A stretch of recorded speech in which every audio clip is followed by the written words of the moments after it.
ඔයාලට සුබ අලුත් අවුරුද්දක් වේවා. ඔයාලා හැමෝටම ජේසු පිහිටයි. ඔයාලා හැමෝම සාදරයෙන් ආදරයෙන් පිළිගනු ලබනවා ශලොම් YouTube channel එකට. ඉතින් මේ අලුත් අවුරුද්දේ මම පළවෙනි වීඩියෝ එක දානවා පළවෙනි මාසේ.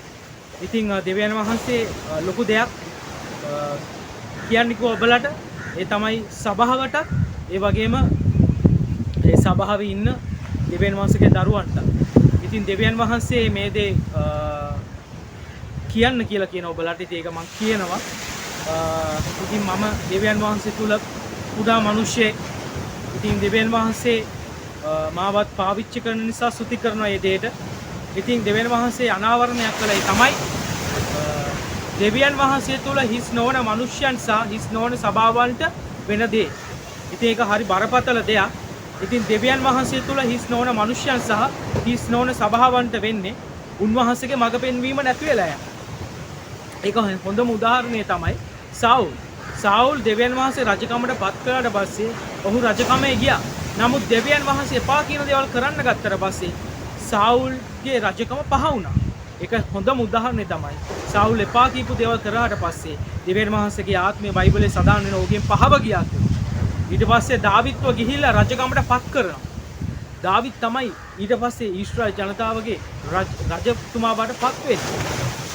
ඉතින් සහෝදර සහෝදරිය මේ වකමානුව තුලත් වෙන්නේ ඒ දේම තමයි. දෙවියන් වහන්සේ එපා කියන දේවල් කර කර සභාව, ඒ වගේම සභාව සිටින මිනිස්සුන් එපා කියන දේවල් කර කර යනවා. හැබැයි ඔවුන්ට එක විපතක් තියෙනවා. ඒ තමයි ඔවුන්ට දෙවියන් වහන්සේගේ මඟ පෙන්වීමත්, දෙවියන් වහන්සේගේ වචනේත් හරි වචනේත් ඔවුන් තුල නැහැ. දෙවියන් වහන්සේගේ ආත්මය ඔවුන් තුල නැහැ. ඉතින් ඇත්තටම මේක බරපතල කාරණාවක්. ඒක ඊශ්‍රායල් ජනතාවටත් වෙනවා. ඒ තමයි දෙවියන් වහන්සේ මිස්ර දේශයෙන් එද්දි, ඔවුන් මිස්ර දේශයෙන් මහල්කමින් ගේද්දි, කාන්තාර ගේද්දි ඔවුන් හිස්සුන්නේ නැහැ. ඔවුන් දෙවියන් වහන්සේ තුල හිස්සුන්නේ නැහැ. ඔවුන් දෙවියන් වහන්සේට හදන්න ඔවුන් හිස්සුන්නේ නැහැ. ඔවුන්ට ව්‍යවස්ථාව දුන්නත් ඔවුන් හිස්සුන්නේ නැහැ. මේක ප්‍රතිඵලය වුණේ වෙන කිසි දෙයක් නෙමෙයි. ඔවුන් මේ කාන්තාරේ මැරිලා ගිහිල්ලා ඒ પરම්පරාව, අනිත් પરම්පරාව, අලුත් પરම්පරාව පුරුදු දේශයට ගියා. ඇයි ඒ? ඔවුන්ට දෙවියන් වහන්සේගේ මඟ පෙන්වන්නේ හැමදේම තිබුණා. හැබැයි තිබුණත් ඔවුන් දෙවියන් වහන්සේට යටත් වුන්නේ නැහැ. ඔවුන් අරන් ගියේ මෝසෙස්. ඔවුන් මෝසෙස්ට විරුද්ධව කැරලි ගැව්වා. අන්තිමට උනේ ඔවුන්ට ඒ කාන්තාරේ මිය දෙන්න. මතක තියාගන්න. සමහරක් සභාවල් අද ලංකාවේ තියෙනවා. ඔවුන් හිතන් ඉන්න ඔවුන්ට විතරයි දෙවියන් වහන්සේගේ ආත්මය හැමදේම තියෙනවා කියලා ඔවුන් උජාරු නගනවා. හැබැයි මතක තියාගන්න මේ හාස්කම් වෙන තැන්වල දෙවියන් වහන්සේගේ අනර්ග සැලසුම් වෙන තැන්වල තමයි දෙවියන් වහන්සේගේ ආත්මය නැත්තේ. එදා අර මිස්රේ ඊශ්‍රායල් ජනතාව මිස්රයෙන් වහල්කමින් ගෙනල්ලා ඒ වහල්කමින් මුදවලා ගෙනල්ලා කාන්තාරේ යන ගමනේදී සැපෙව්වා වගේ ඔවුන්ටත් ඒක සැපෙමින් තියෙනවා. ඔවුන්ටත් දෙවියන් වහන්සේගේ කරුණාව තියෙන ඉඳලා ඒ සැපවීම දෙවියන් වහන්සේ දෙනවා. නමුත් දෙවියන් වහන්සේගේ ආත්මයවත්, දෙවියන් වහන්සේගේ මඟ පෙන්වීමත් ඔවුන් තුල නැහැ සහෝදර සහෝදරියෝ. ඒකට තවත් උදාහරණයක් මම අරන් කියන්නම්.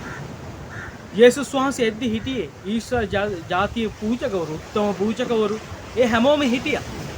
හැබැයි ඔවුන් දෙවියන් වහන්සේ කියපු දේවල් නොකර හිටියේ. ඔවුන් විවස්ථාව රැක්කත් දෙවියන් වහන්සේට වංචා කර හිටියේ. හැබැයි බලන්න යේසුස් වහන්සේ තෝරගත්ත ගෝලයෝ එක්තරා මොහොතක යේසුස් වහන්සේ අහනවා ගෝලයන්ගෙන්, උඹලා මං කවුරුද කියලාද හිතන්නේ කියලා. එතකොට පේතුරු මොකද්ද කියන්නේ?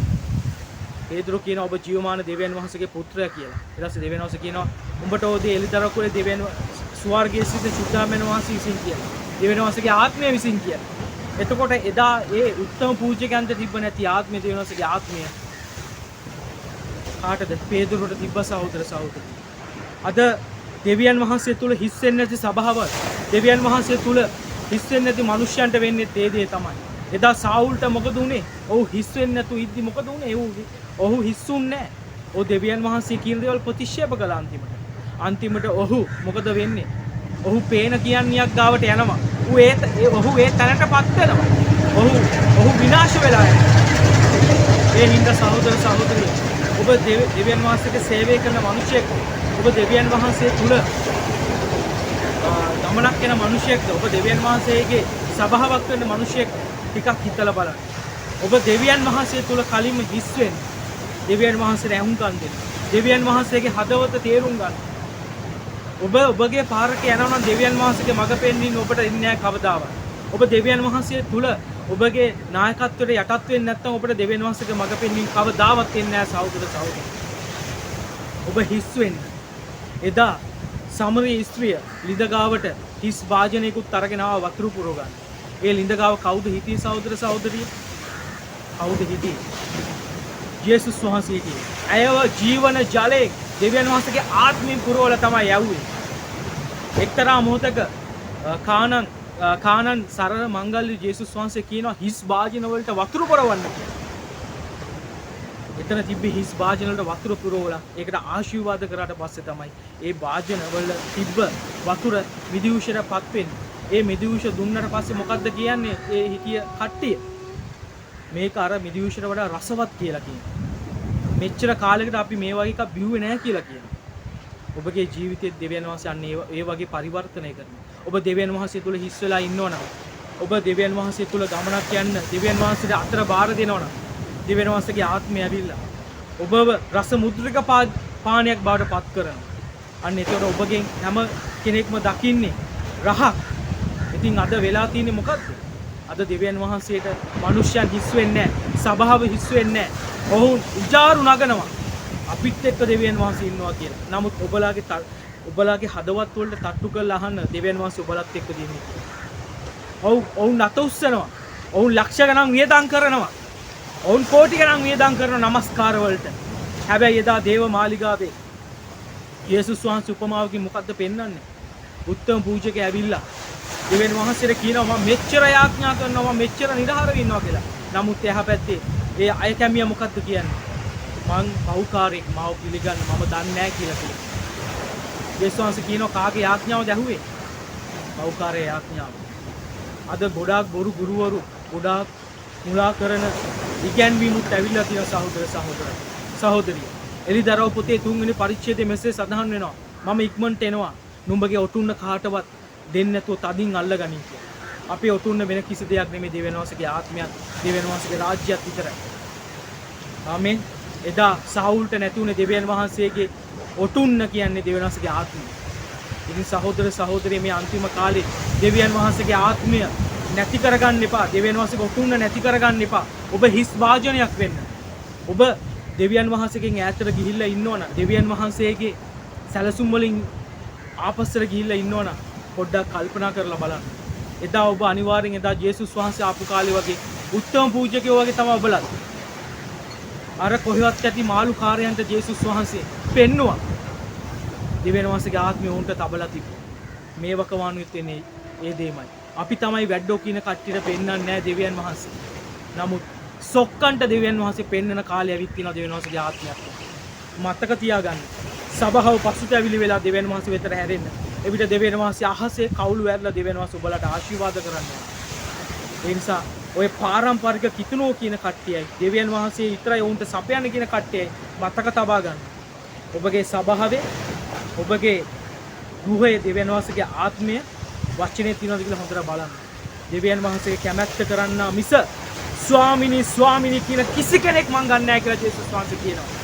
අන්න ඒ කට්ටිය තමයි උතුම්න නැති කරගෙන ඉන්න ආත්මය නැති කරගෙන. ඒ හින්දා මේ දෙයට බය වෙන්නේ නැහැ. සොක්කන්ට පෙන්නන කාලයක් තියෙනවා. දැන් සොක්කන්ට පෙන්නලා තියෙනවා. ඒ හින්දා වැඩ්ඩොත් බලන්න ඔයාලා වැඩ්ඩෝනේ. හැබැයි මතක තියාගන්න. එදා පේදුරුට යේසුස් වහන්සේ දෙවියන් වහන්සේගේ පුත්‍රයා කිව්වා පුත්‍රයා තමයි කියලා ඔප්පු කළා වගේ. දැන් දෙවියන් වහන්සේ ඒ වගේම සබාවල් දෙකක් වෙන් කරලා දෙවියන් වහන්සේගේ මිනිස්යන්ව වෙන් කරන කාලය ඇවිල්ලා තියෙනවා. ඒ නිසා දෙවියන් වහන්සේගේ තුල හිස් වෙන්න. ඔබගේ සැලසුම් නෙමෙයි දෙවියන් වහන්සේගේ සැලසුම් වෙත තබන්න. ඔබට ඕනේ ගෞරවණේ නම් ගිහිල්ලා ජොබ් එකක් කරන්න. ඔබට ඕනේ මුදල් නම් ඔබ ගිහිල්ලා ඔබගේ බිස්නස් එකක් කරන්න. දෙවියන් වහන්සේගේ සේවය කරනවා නම් උන්වහන්සේගේ කුරුසේ දරාගෙන එන්න. මම රජ කෙනෙක් කියලා හිතන්න එපා. දෙවියන් වහන්සේගේ දාසයෙක් විදිහට එන්න. අන්න එතකොට දෙවියන් වහන්සේ ඔබව හිස් වාජනයක් වගේ දැකලා ඔබ පුරවලා මිනිසුන් වෙතට යවයි. දෙවියන් වහන්සේ සබාව වර්ධනය කරයි. සහෝදර සහෝදරිය මේ යන්නේ අන්තිම කාලේ. ඒ නිසා දෙවියන් වහන්සේගේ සබාව දෙවියන් වහන්සේගේ මිනිස්සුත් හිස් වෙන්න. ඒ විදිහට දෙවියන් වහන්සේ ඔබට ආශිර්වාද කරනවා. ඔයාලා හැමෝටම ජේසුස්